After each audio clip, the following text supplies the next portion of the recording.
تنگ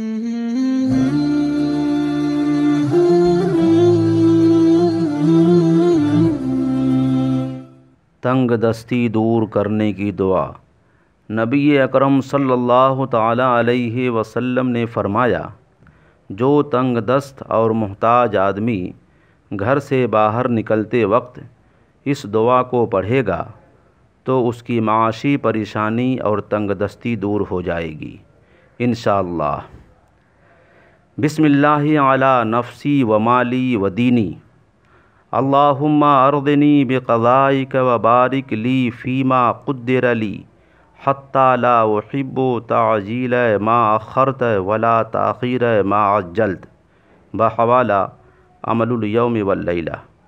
ترجمہ: اللہ کے نام سے اپنی جان، مال و دین پر۔